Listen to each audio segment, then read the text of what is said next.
మనము వదులుకున్న దేవుని ప్రేమ మనల్ని వదులుకోదు. చెప్పండి నాన్న మీరు, మనము ఆయనను వదులుకున్నా, చెప్పండి, మనం ఆయనను వదులుకున్నా ఆయన మనల్ని వదులుకోవడానికి ఇష్టపడతలేడు. చేపలు పట్టడానికి పోయిను, సరేరా నేను ఇంతగానని చెప్పిన, సమాధుల్లో నుండి లేచిన మీకే కనపడ్డా, మొదట మీరు నా శిష్యులను ఎన్నుకున్నా, మీకు అభిషేకం ఇచ్చినా, మిమ్మల్ని పిలిచినా, మీరు పోయిను, దానికి నేనేం చేయాలి అని అనాలి. కానీ అంత త్వరగా మనల్ని వదిలిపెట్టలేదు దేవుడు. ఆయన మూడవసారి ప్రత్యక్షమయ్యాడు. వారికి తన్ను తాను ప్రత్యక్షపరుచుకొని విధానము ఎట్టిదనగా అని ఉంది. ఎలాగంటే వాళ్ళు గలిలయ సముద్రములో చేపలు పట్టడానికి అని పోయిన వాళ్ళు జాలరులు, మహాప్రవీణులు. ఒక ఆయన బిజినెస్ చేశాడంటే సక్సెస్ అవ్వాల్సిందే. వాళ్ళు చేపలు పట్టారంటే వల విసిరితే సక్సెస్ అవ్వాల్సిందే. ఒక ఆయన వక్తగా మాట్లాడాడంటే సక్సెస్ అవ్వాల్సిందే. ఒక ఆయన యుద్ధం చేశాడంటే సక్సెస్ అవ్వాల్సిందే. అలాంటి వీరులు వీళ్ళు. సముద్రమే వాళ్ళ సొత్తు. అయినా ఆ రాత్రి వారికి ఏమీ దొరకలేదు. వాళ్ళు ప్రావీణ్యంలో సామాన్యులైపోయారు. చాలా సార్లు మనము దేవుని చిత్తాన్ని, దేవుని సంకల్పాన్ని, దేవుడు నియమించిన ఆ హద్దులను దాటి మనం వెళ్ళినప్పుడు మన ప్రావీణ్యంలోనే మనం ఓడిపోతాం. హల్లెలూయా. డాక్టర్ మాసలాం అనే గారు చాలా గొప్ప పాట రాసింది. రాత్రంతయు శ్రమ పడినా రాలేదు ప్రభు జయము, రహదారులు వెదకినను రాదాయను ప్రతిఫలము. ఏంటంటే వాళ్ళు రాత్రంతా శ్రమ పడ్డారు, ప్రయాస పడ్డారు, కానీ విజయము రాలే. ఒక్క చేప కూడా పడలే. వాళ్ళు పిచ్చోళ్ళ, తెలివి తక్కువ, వాళ్ళు పుట్టిందే సముద్రంలా. వాళ్ళు సముద్రానికి నాయకులు. కానీ దేవుడు నియమించిన బాట, దేవుడు నియమించిన సరిహద్దు, దేవుడు మనకి ఏదైతే నియమించాడు, ఏదైతే దేని కొరకైతే నిన్ను పిలిచాడో అది దాటినప్పుడు, నిన్ను ప్రార్థన కొరకు పిలిస్తే అందులో నిలువు, నిన్ను సేవ కొరకు పిలిస్తే అందులో నిలువు, నిన్ను పరిచర్య చేయడానికి పిలిస్తే అందులో నిలువు, నిన్ను ఆరాధించడానికి పిలిస్తే అందులో నిలువు. దాన్ని తప్పిన నాడు కంచె కొట్టు వారిని పాము కరుచును. లేమి అనే పాము కరిచింది. ప్రసంగి గ్రంథంలో ఉంది కదా, కంచె కొట్టు వారిని పాము కరుచును. లేమి అనే పాము కరిచింది. వాళ్ళ ప్రావీణ్యత లేక కాదు. ఇదేంటి ఇంతగా మేము ప్రావీణ్యం, రాత్రంతా చేపలు పట్టారు. ప్రభువు దరిని నిలిచే. చదవండి నాన్న 2వ వచనం నుండి త్వరగా. సీమోను పేతురును, దిదుమానబడిన తోమాయు, గలిలయలోని కానాను ఊరివాడగు నతనయేలును, జెబెదయి కుమారులను ఆయన శిష్యులలో మరి ఇద్దరును కూడి ఉండింది. సీమోను పేతురు, నేను చేపలు పట్టబోదునని వారితో అనగా, వారు మేమును నీతో కూడా వచ్చేదమన్నది. వారు వెళ్లి దోణి ఎక్కిరి, కాని ఆ రాత్రి ఏమీ పట్టలేదు. ఆ రాత్రి అని ఎందుకు? ఎన్నో రాత్రులు ఉన్నాయి, కానీ దేవుని మాటను మీరిన రాత్రి అది. దేవుని యొక్క నియమమును సరిహద్దును దాటిన రాత్రి. వాళ్ళ బలం అట్లనే ఉంది, వాళ్ళ వలలు మంచివి, వాళ్ళ దోణులు మంచివి, వాళ్ళ రాత్రి పూటనే పడుతున్నారు, సమయం మంచిది, వాస్తు కూడా మంచిదే. కానీ ప్రభువు మాటను మీరితే నీ వ్యాపారంలో నువ్వు దెబ్బతింటావు. నిన్ను పిలిచిన స్థితిలో నువ్వు ఓడిపోతావు. ఆ రాత్రి ఏమీ పట్టలేదు. సూర్యోదయం అగుచుండగా అబ్బా, వాళ్ళు ఆయనను వదిలిపెట్టారు, కానీ ఆయన వారిని వదులుకోలేకపోయాడు. చాలా సార్లు మనం ఆయనను సుఖాల్లో, సంతోషాల్లో, కష్టాల్లో వదులుకోవచ్చు. దినానికి 1 గంట సేపైనా నువ్వు దేవుని సన్నిధిలో, వాక్యంలో ఉంటావో, ప్రార్థనలో ఉంటావో, దేవుని సన్నిధిలో లేకపోతే మనం ఓడిపోతాం. నువ్వు వాక్యములు ఉన్నావా, ప్రార్థనలు ఉన్నావా, దేవుని సేవకునికి సహాయం చేస్తున్నావా, లేదా ఆ దేవునికి ఇచ్చే సమయంలో లేకపోతే నువ్వు ఓడిపోతావు. నాకంతా తెలుసు అన్నా కూడా నువ్వు ఓడిపోతావు. ఓడిపోక తప్పదు, నీ కేసు గెలవలి. చదువునా? అయితే ఆయన యేసు అని వారు గుర్తుపట్టలేదు. చూశారా? ఆయన నియమించిన హద్దులను తోవ తప్పిన నాడు ఆయనే వచ్చి నిలిచిన ఆయనను గుర్తుపట్టలేని స్థితికి వస్తాం మనం. ఏమో యేసయ్యేనో కాదో, ఏమో ఇట్లాగైతుంది, అసలు నేను నమ్మిన దేవుడు మంచోడేనో కాదో అని అనిపిస్తుంది. ఆయనను గుర్తుపట్టలేని స్థితికి వచ్చారు వాళ్ళు. నా గొర్రెలు నా స్వరమును వినును అన్నాడు. మరి ఏమైంది? ఎక్కడో వాళ్ళ బాట తప్పింది. ఈ రాత్రి వేళ మనకు దేవుడు ఇచ్చిన సమయం ఏంటంటే, నిన్ను ఎందుకోసం దేవుడు పిలిచాడో, మనల్ని దేని దాంట్లో నిలువమన్నాడు, అది పక్కకు తప్పిన నాడు మన విజయాలలో కూడా అపజయాల్ని మనం ఎదుర్కొంటాం. చదువునానా? ధరిని నిలిచి ఏమంటున్నాడు? ధరి నిలిచి అయితే ఆ యేసు అని శిష్యులు గుర్తుపట్టలేదు. యేసు పిల్లలారా, భోజనమునకు మీ యొద్ద ఏమైనా ఉన్నదా? అమ్మా, దేవుడు మనకు ప్రత్యక్షమైంది అనుకో, ఏం మాట్లాడతాడమ్మా దేవుడు? ఇప్పుడు అమెరికాకు ఎవరన్నా పోయొచ్చిన అనుకో, మన పరలోకమును విడిచి సమాధిని గెలిచి లేచిన ప్రభువు ఏం మాట్లాడాలి? అమ్మా ఏం మాట్లాడాలి? పాతాళంలో వెళ్ళిన నేను అందరినీ లాక్కొచ్చినరా, ఆదాం మొదలుకొని అందరినీ రక్షించిన, ఇలాంటి మాటలు ఉండాలి. కానీ మన అవసరతల విషయం మాట్లాడుతుండ దయగలిగిన దేవుడు ఆయన. హల్లెలూయా. ఏం మాట్లాడుతున్నామా?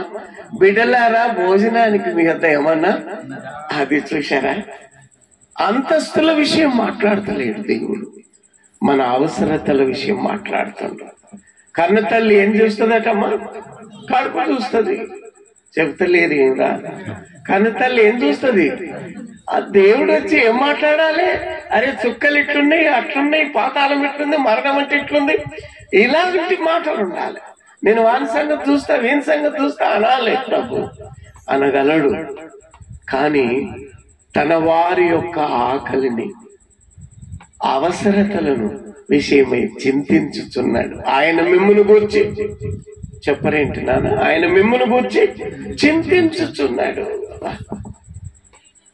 మనం ప్రార్థన చేసేటప్పుడు మనం ఎప్పుడు కూడా అనుకోవాలి, దేవుడు మమ్మల్ని గురించి చింతిస్తున్నాడు. అంత గొప్ప దేవుడు సీఎం గారు వచ్చి ఏం మాట్లాడాలి?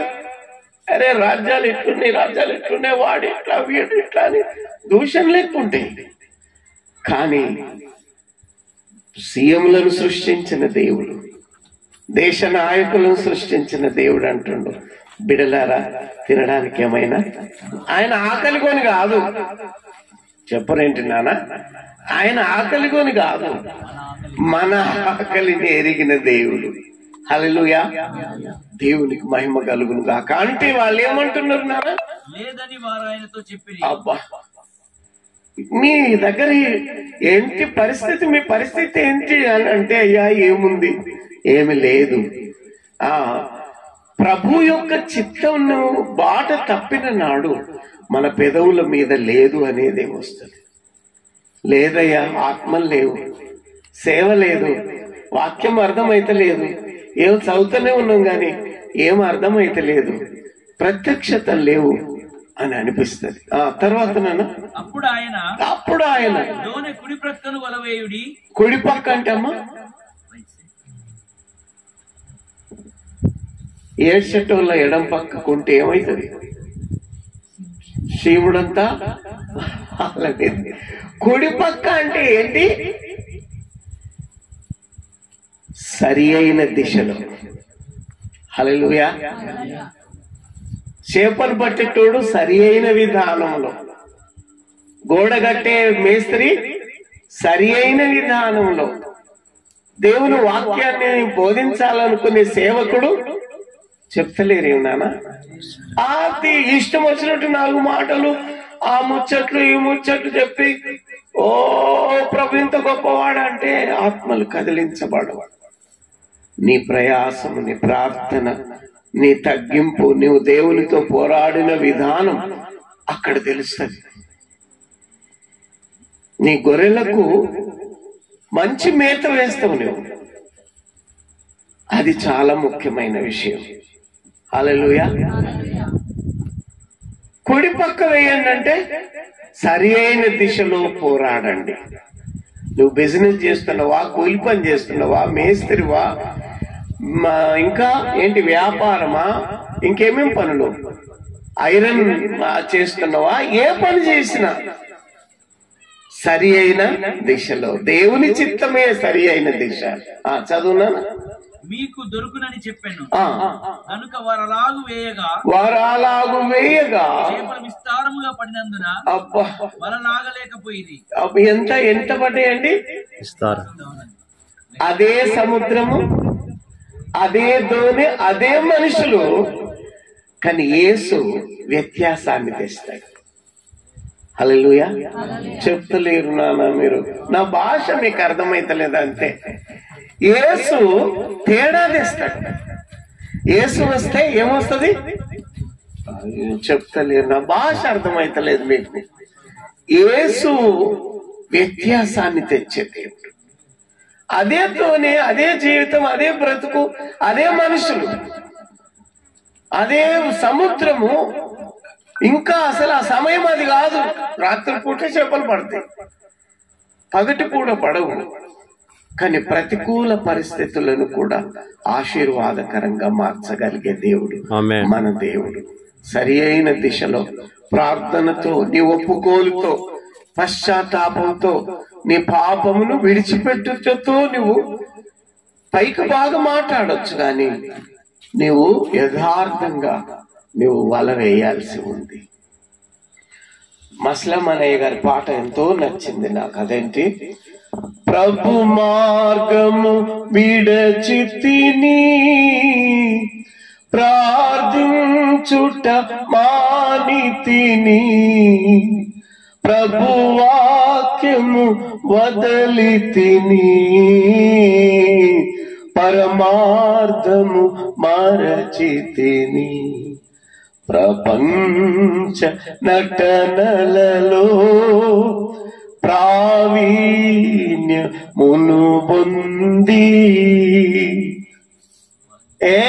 ఈయన లేకుంటే పంచాదులే తీరవయ్యా.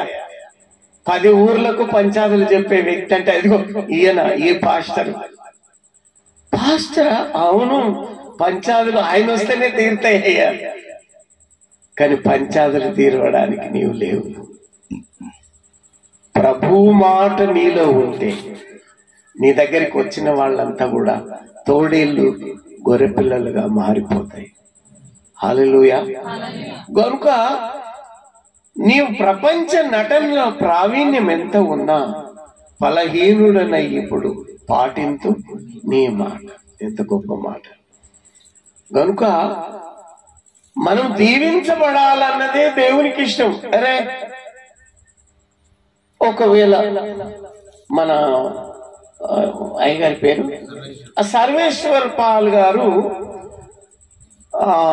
ఈ అయ్యగారిని, రామ్ సింగ్ గారిని అడిగింది అనుకో, కాలేపయ్య గారికి మనము ఎంత ఇద్దాము అని అంటే ఎంత ఒక 100-200 ఇచ్చి పంపండి అని అనొచ్చు. ఒకవేళ నన్ను అడిగింది అనుకో, వీళ్ళకి సాయం చేద్దాం అనుకుంటున్నా, ఎంత అంటే ఎంత 1000-10,000 ఇయ్యరాదు, నేను 1 కోటి రూపాయలు ఇద్దాం అనుకుంటున్నా. 1 కోటి రూపాయలు ఇస్తావా అని నేనంట పిచ్చోని. కానీ నా దేవుడు దీవిస్తే వలలు కూడా పటజాలం, దోణిలు కూడా పటజాలం. దేవుడు దీవిస్తే విస్తారంగా దీవిస్తాడు. ఎవరి రికమెండేషన్ అడగడు. దేవుడు నిన్ను దీవించాలంటే ఎవరి రికమెండేషన్ అవసరం లేదు. ఎవరి ఆధార్ కార్డు నీకున్నదా, నీకు రేషన్ కార్డు ఉందా అనేది లేదు. ఆయన దీవిస్తే నీ ఆధార్ కార్డు ఏంటంటే నీ ప్రేమ, నీ విశ్వాసం, నీ సంబంధమే. కనుక దేవునికి మహిమ కలుగును గాక. ఎవరిని బట్టో మనల్ని శపించడు, ఎవరిని బట్టో మనల్ని దేవుడు దీవించడు. నీకు ఆయనతో ఉన్న సంబంధం, ఆయన దీవిస్తే విస్తారంగా, అసలు ఆయనలో అంతము లేని ప్రేమ మనం చూస్తాం. తర్వాత చదవండి నాన్న, త్వరతో నేను ముగిస్తాను. యేసు ప్రేమించిన శిష్యుడు, యేసు ప్రేమించిన శిష్యుడు ఆయన ప్రభు సుమి అని పేతురుతో చెప్పాను. అబ్బా చెప్పండి, ఆయన ప్రభు సుమి అని. అమ్మ చెప్పండి, ఆయన చెప్పాలి అందరూ, ఆయన ప్రభువు సుమి. ఏమో అంత మాయ, ఎందుకైతుందో ఇట్లా అవుతుంది, అంత మాయ ఇదంతా.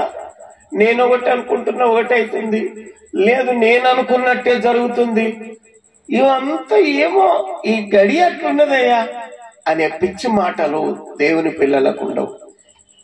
ఇదిగో చేసిన వాడు ప్రభువు సుమి.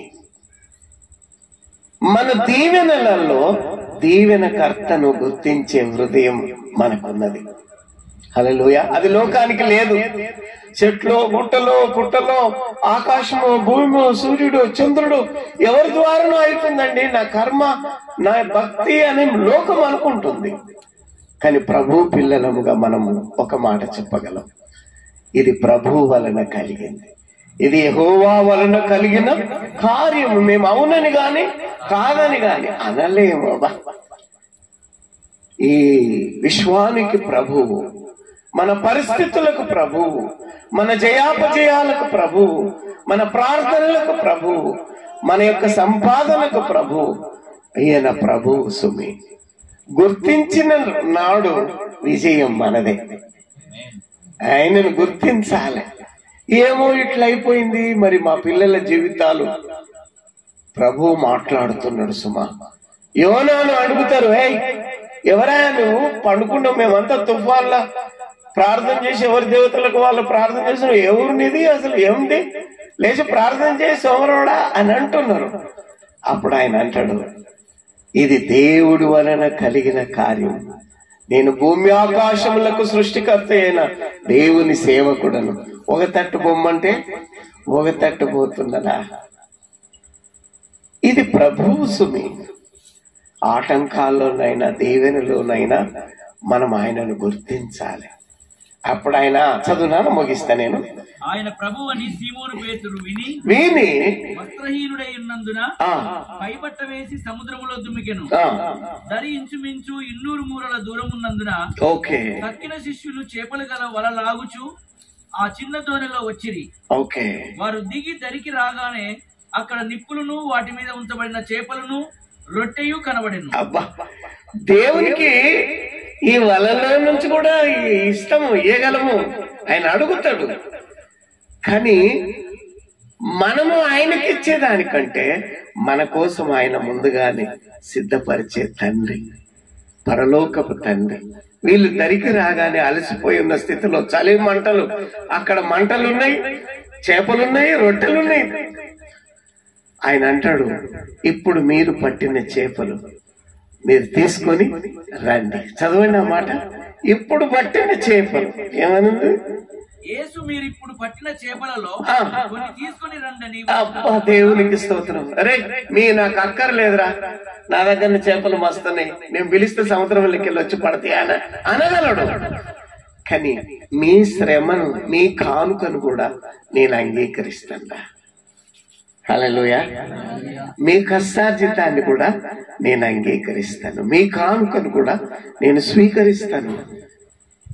మీరు పాటలు కూడా నాకు కావాలి, మీ మాట కూడా నాకు కావాలి, మీ ఆరాధన కూడా నాకు కావాలి, మీ సేవ కూడా నాకు అవసరం. ఒకప్పుడు ఏం చేసిండు కాదు, ఇప్పుడు పట్టిన చేపలు తీసుకుని రండి. గతం ఏముంది అని కాదు, ఇప్పుడు ఏమై ఉంది. దేవునికి మహిమ కలుగును గాక. అక్కడ నిప్పులు కట్టారు. దేవుడు మనకంటే ముందున్నవాడు.